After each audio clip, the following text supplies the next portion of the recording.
Who taught you that lighter skin means higher value? Colorism is colonialism that never left.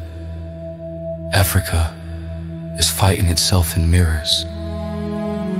Same blood, same roots, different shades, and suddenly, different worth. We bleach our skin, filter our faces, and apologize for the melanin that protected our ancestors. A people ashamed of their reflection will never defend their identity. This road leads nowhere.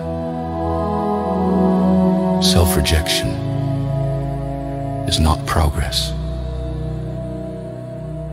Come on, I am enough if you reject the lie.